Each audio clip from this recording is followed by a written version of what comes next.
O Brasil tem a terceira maior população carcerária do mundo, perdendo apenas para a China e para os Estados Unidos. Atualmente, são mais de 700 mil pessoas cumprindo pena ou aguardando uma sentença atrás das grades. Por causa dessa situação, tem crescido a discussão a respeito de novos modelos de prisões, como as APACs, Associações de Proteção e Assistência aos Condenados. E para falar sobre esses modelos, nós vamos conversar agora com Luciano Meirelles, que é promotor de justiça e coordenador do Centro de Apoio Operacional do Ministério Público Estadual de Goiás. Olá, muito obrigada pela presença. Eu que agradeço o convite. E também contamos com a presença do Gilles Gomes, que é bacharel em Direito e membro da Comissão de Direitos Humanos da Ordem dos Advogados do Brasil, em Goiás. Olá, muito obrigada pela presença, Gilles. Obrigado, Camila. Bom, para começar, qual é a leitura que vocês fazem da situação prisional no Brasil? Qual é essa realidade? E é mesmo necessário discutir novos modelos de encarceramento? Queria começar com você. Bom, eu gostaria de iniciar dizendo que eu discordo dos números. Quando se diz 700 mil apenados, 700 mil pessoas presas, esse número não condiz com a realidade. Nós temos 700 mil pessoas sentenciadas. Isso não quer dizer que nós temos 700 mil presos. O problema do Brasil não é de superencarceramento, o problema do Brasil é de superlotação. São coisas diferentes. Quando nós pegamos esses dados, que se diz serem 700 mil, e vemos quem realmente está preso no Brasil, nós vemos que esse número não chega à metade disso. Entra nesse cômputo o preso do semiaberto, o preso do aberto, e nós sabemos que, na realidade, esse indivíduo que está no semiaberto e no aberto, ele está em casa, ele está cumprindo regime que agora, que principalmente no estado de Goiás, se inseriu como tornozeleira eletrônica, ele só tem a obrigação de cumprir a pena na residência dele, ele não está necessariamente preso, e infelizmente entra nesse cômputo e gera essa distorção nos números. Bom, é claro que nós precisamos trabalhar com modelos alternativos, pois esse modelo já se mostrou falido. Um deles, inclusive, foi através de uma visita nossa no estado de Minas Gerais, que a gente pôde conhecer as APACs. As APACs até então não tinham essa importância que tem hoje no estado. Hoje, inclusive, a lei de janeiro de 2018 introduziu esse novo modelo como uma obrigação do estado em fomentá-la. E ela se baseia num regime em que o próprio preso é o dirigente da unidade prisional. Gostaria de passar a palavra para você, Gilles. Qual que é a sua leitura? O senhor concorda com essa leitura de números que o Luciano fez? E em relação também a novos modelos, o que é preciso pensar sobre eles? Bem, a despeito da brilhante interposição do nobre promotor de justiça, os números indicam o contrário. Na verdade, a gente tem uma população carcerária no Brasil que é estática, em torno de 700 mil presos, mas também tem aquela população que transita pelo sistema prisional, sem contar os presos que são presos provisórios, que não são esses presos que estão aguardando, ou que já têm sentença, mas que estão aguardando uma sentença penal condenatória ou absolutória. Esse entre outros, o grande gargalo do sistema prisional brasileiro no momento. Para você ter ideia, agora, no sistema prisional goiano, em torno de 60% dos presos, que são em torno de 20 mil apenados, são presos provisórios, que passam, às vezes, 2, 3 anos em regime de prisão preventiva, o que a lei não indica, não recomenda, aguardando uma sentença. Outro ponto que merece destaque é que, antes de se discutir, na nossa modesta opinião, modelos alternativos de prisão aflitiva, porque a APAC é um modelo que data da década de 70, tem na sua gênese um embrincamento, uma ligação com a moral cristã, enfim, há toda uma perspectiva de salvação através da fé, o que é legítimo também, não se descarta isso, mas o que não se deve deixar de discutir são as premissas. E, do nosso ponto de vista, as premissas que levam sempre a uma rediscussão de novos modelos estão equivocadas, porque, na verdade, a premissa correta é a seguinte: no Brasil se prende muito, se aprisiona mal e, sobretudo, pessoas que têm a mesma origem, a mesma base, o mesmo lastro social, que são hoje em torno de 85% dos prisioneiros no Brasil. Prisioneiros esses que não estão presos por crimes de latrocínio, crimes de homicídio, esses ditos crimes que geram asco na sociedade, mas crimes contra o patrimônio, que poderiam facilmente ser resolvidos com punições distintas da pena aflitiva, que é a pena privativa de liberdade. Então, Mudemos as premissas para aí sim se falar se precisamos de modelos alternativos ou se precisamos, antes disso, resolver o que o STF já disse em julgamento de ação de descumprimento de preceito fundamental, se tratar de um estado de coisas inconstitucional. Vou passar a palavra rapidamente para o Luciano. Você pode explicar para a gente o que são as APACs, como que elas funcionam e como que esse sistema está sendo ou vai ser implementado em Goiás? A APAC é a Associação de Proteção e Assistência ao Condenado. É um modelo baseado na dignidade do preso. É verdade que tem um apelo religioso muito grande, mas para mim isso pouco importa. O que importa são os resultados que a APAC nos traz. Um preso da APAC, a possibilidade dele vir a reincidir é em torno de 20%, enquanto no modelo convencional chega a 80%. Se tem um apelo religioso ou não, isso cabe ao preso escolher esse modelo. Lembrando que o preso não é imposto o modelo APAC para ele. O preso escolhe o modelo APAC. Então, se ele escolheu aquele modelo, se ele quer cumprir pena naquele modelo, ele está aceitando. Como que é esse modelo? O modelo ele se baseia no trabalho e na religião. O preso acorda às 7 horas da noite para trabalhar e com intervalos regulares para o culto, seja ele da religião, a religião que ele bem entender. O que traz de diferente é a inexistência de agentes penitenciários dentro de uma APAC. Nós não temos policiais armados, nós não temos agentes penitenciários armados. Isso possibilita que os próprios presos eles se organizem. E é por isso que é interessante, eu não conheci um modelo que não funcionasse sem o apoio da igreja, na APAC, porque ela é baseada no voluntariado. E, infelizmente, a nossa sociedade civil ela não é organizada bastante para sozinha conseguir voluntariado para se colocar dentro de um modelo desse. Mas a igreja, eu falo a igreja como um todo, ela sim consegue movimentar e conseguir esses parceiros. Então, por isso que o modelo APAC funciona. Não, para mim, pouco importa se é levada pela igreja ou não. Para mim, importa é o índice de reincidência. Além disso, um ponto importante... Tenho que cortar você rapidinho, porque o nosso bloco está chegando ao fim. Mas no próximo bloco a gente volta a falar sobre esse novo modelo e eu espero que você continue acompanhando Conexões pelo 15.1 do Sinal Aberto, pelo 21 da NET Goiânia ou pelo 15 da Gigabyte HD TV. Outra forma de assistir ao programa é pelo Facebook e pelo YouTube da TV UFG.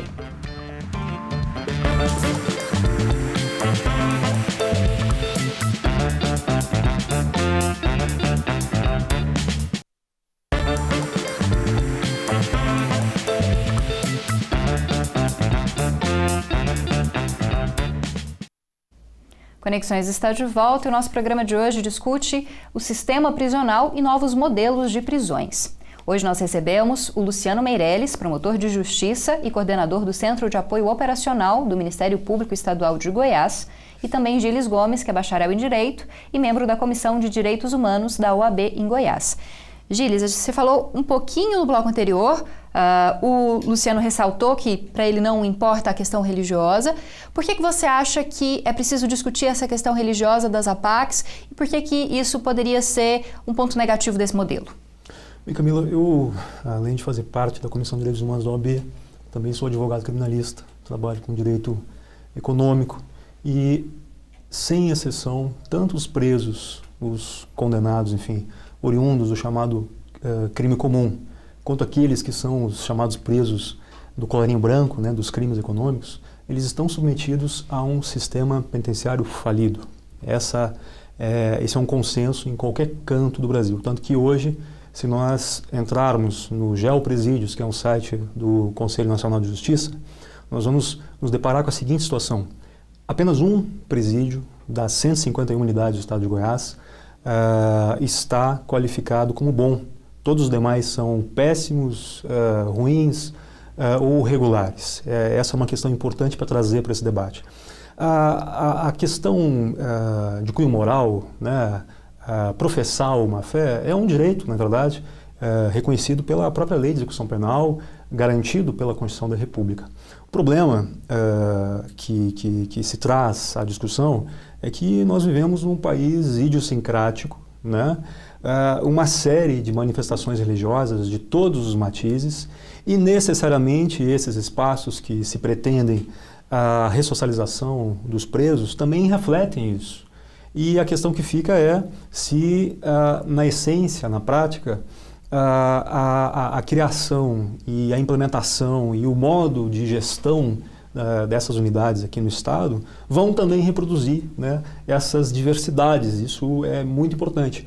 Mas esse, de fato, e o doutor Luciano tem razão quando fala que isso é de somenos importância, não é o aspecto principal.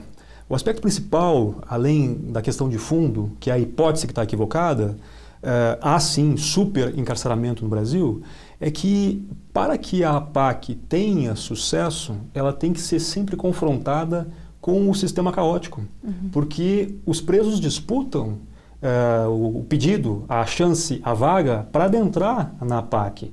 E esse pedido sofre ou passa por um crivo do juiz da execução. Então, só se justifica ir para a APAC se o local onde eu estou é um local intratável, um local indigno. Porque se ele for digno, por que ir para a APAC? O ideal, claro, é que o modelo de dignidade, que não precisa ser necessariamente a APAC, mas que, se for melhor, seja aplicado à amplitude do sistema penitenciário, não só goiano, como no Brasil.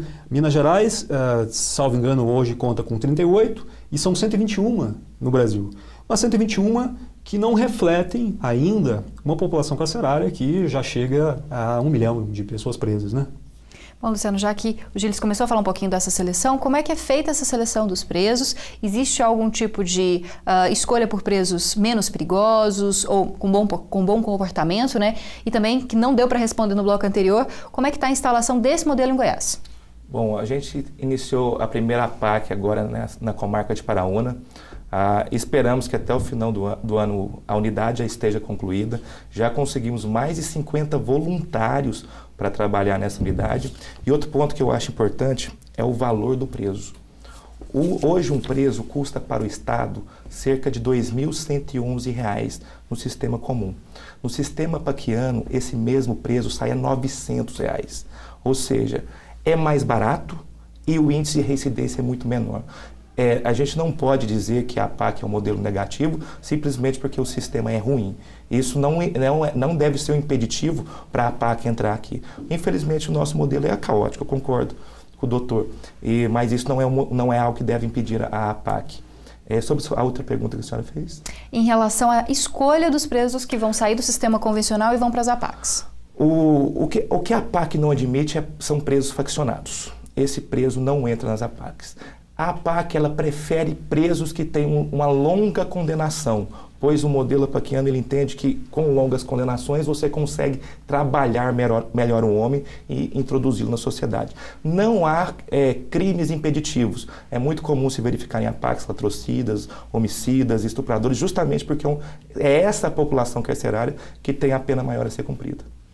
Bom, Gilles, vou passar a palavra a você. E essa relação de custo? Luciano apontou que o custo dos APACs é menor. Como que você avalia essa questão? É positivo pensar também no custo que o preso tem dentro do sistema prisional? Não, sem dúvida. E o utilitarismo do século XIX já mostrava isso, né? Stuart Mill e Bentham já diziam que um mal menor se justifica para proteger ou para guarnecer a sociedade de uma melhoria maior. A questão do preso, do custo do preso, ela é interessante, ela é audível, né, é boa para os ouvidos.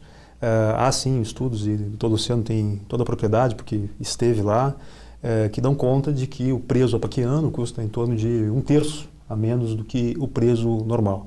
Todavia, a própria concepção da APAC e também a diretriz que constou na Lei 9.692 de 2018, que foi a que reestruturou o sistema penitenciário goiano, ela indica, primeiro, uma necessária articulação com as organizações da iniciativa privada e também organizações sociais, ou seja, o Estado, que é o grande organizador do crime organizado no Brasil, o Estado que é o responsável pela segurança pública, o Estado que é o responsável pela diretriz constante no artigo 1º da Lei de Execução Penal, que é aquela que fala que uma das funções da pena é ressocializar, reintegrar o preso à sociedade, ele simplesmente lava as mãos e coloca essa função árdua para o voluntariado. Uma questão que eu trago à discussão é, esse voluntariado e esse mesmo Estado não poderia estar não poderia agir de forma mais efetiva em medidas que evitassem o fator criminógeno das prisões, ou até mesmo na própria questão da evasão escolar. Sabemos que hoje a grande parte dos presos são presos que já começam praticando atos infracionais e depois são cooptados pelas organizações para aí sim engrossar o caldo do sistema prisional. Enfim, fica essa questão, o preço parece interessante, mas o custo social me parece que é muito mais alto e precisa ser melhor pensado de uma forma efetivamente planejada. A gente vai finalizar esse debate a respeito de novos modelos de prisões no Brasil daqui a pouquinho.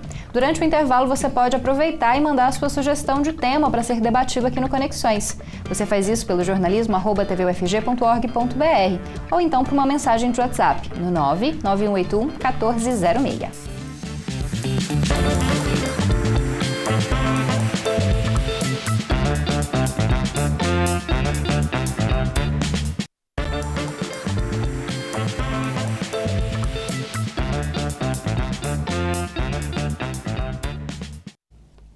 Conexões está de volta com o último bloco. No episódio de hoje, estamos debatendo o sistema prisional e novos modelos de prisões no Brasil. Por isso, contamos com a presença do Luciano Meirelles, que é promotor de justiça e também coordenador do Centro de Apoio Operacional do Ministério Público Estadual de Goiás, e também com a presença do Gilles Gomes, que é bacharel em Direito e membro da Comissão de Direitos Humanos da OAB Goiás. Bom, Luciano, o Gilles destacou no primeiro bloco algumas questões, no segundo também, em relação a repensar este modelo prisional. Seria possível repensar o nosso modelo de punição à criminalidade, pensando também na questão da população que é atingida por essas medidas, como destacou o Gilles, uma população prioritariamente de pessoas pobres, negras. Como repensar esse modelo, e é possível repensar e aplicar um modelo alternativo no Brasil? A gente precisa trabalhar com políticas que impeçam esse encarceramento, em algumas hipóteses. Por exemplo, a gente estava acabando de conversar com o doutor, nós temos mecanismos para isso. Nós temos um mecanismo chamado de acordo de não persecução penal. Esse acordo pode ser feito já mesmo na audiência de custódia. Não precisa para que aquele indivíduo seja colocado no sistema prisional. E por incrível que pareça, há uma certa resistência da própria OAB, não estou falando que é o caso do doutor, em fazer esse acordo de não persecução penal. Então, esses mecanismos já existem. Claro que não para resolver o problema, mas se utilizados, nós podemos mitigar a questão prisional. Outra coisa que eu acho importante é nós lidarmos com o preso do semiaberto. O que acontece hoje em dia? O indivíduo está no regime fechado e ele já vai direto para a liberdade, para a rua, porque a maior parte das comarcas não conta com o regime semiaberto. Ele não tem aquela fase de ter a obrigação de trabalho, ou mesmo que o presídio fomente o trabalho, algo que a lei de execução penal determina como obrigatório. Isso não existe. Então, coisas mínimas que, ao menos conceder trabalho ao preso, educação ao preso, já mitigaria esse problema. Claro que a solução está longe disso. Gilles, qual que é o seu posicionamento a respeito disso? E como repensar o nosso modelo de punição? Há algum exemplo que a gente poderia seguir que está sendo aplicado em algum país com uma realidade parecida com a nossa? Os problemas brasileiros deverão ser resolvidos no Brasil, né? A nossa tradição de importação de soluções já mostrou em várias outras situações equivocada, né? Então, importar, a princípio, não é a solução. Não temos respostas claras para isso, porque simplificações também não dão conta junto a esses temas complexos. Mas temos pistas, né? Pistas indicativos do que é possível ser feito. Uma das questões é uma reformulação, ou uma forma distinta de se pensar o sistema de justiça criminal. Pode-se passar por formas alternativas de persecução? Sim, isso é possível, é viável. Evidentemente que sendo feito dentro do jogo político, né, através de lei, através eventualmente de sufrágio popular, isso é uma solução que pode ocorrer. Outra é eventualmente se trabalhar de uma forma mais efetiva o papel das prisões cautelares no Brasil. A gente já sofre desse mal há muito tempo. Todo o fato, ou a grande maioria dos fatos tidos como criminosos, são sucedidos de uma prisão cautelar, a ponto de chegarmos a fatos cuja pena mínima ou pena máxima sejam estabelecidos em torno de 4, 5 anos e o preso fica preso, detido, acautelado por 3 anos e depois é absolvido, né? E acreditem, esse é o grande drama hoje do sistema prisional brasileiro, ou seja, a questão do preso provisório. Outro ponto que merece destaque e poderia sim servir à reflexão é uma discussão do ponto de vista de política criminal, né? A racionalidade penal moderna, que, enfim, o Brasil está inserido nela, ela sempre apõe em justa posição o descumprimento da lei penal a uma pena aflitiva, ou seja, necessariamente pena privativa de liberdade. Só que se formos analisar os números, em torno de 85% dos fatos ditos criminosos ocorridos no Brasil são fatos que têm ou não estão acompanhados de violência ou grave ameaça, ou são fatos contra bens jurídicos patrimoniais, né? Estou falando aqui de estelionato, estou falando de furto, eventualmente de outro fato relacionado a isso. E aí fica a pergunta, equivale nós prendermos um jovem de 18, 19, 20 anos por ter roubado um celular que custa R$2.000 e que vai custar ao longo da sua pena em torno de 60, 70 mil reais para os cofres públicos, se nesse caso nós poderíamos adotar uma solução distinta de reparação social por conta desse fato, que continua sendo criminoso, mas também sem jogar esse cidadão lá, sem jogá-lo na mão das organizações e aí sim treiná-lo para cometer latrocínio, tráfico, ou seja, crimes ditos mais graves. E por fim, enfrentar de uma vez por todas a lei antidrogas, que necessariamente é uma lei que pune aqueles que não têm condição de contratar um bom advogado, aqueles que exercem um direito de autodeterminação, e isso tem que entrar em discussão. Não estou aqui defendendo a legalização, a descriminalização, mas defendendo o debate. A gente precisa debater essa situação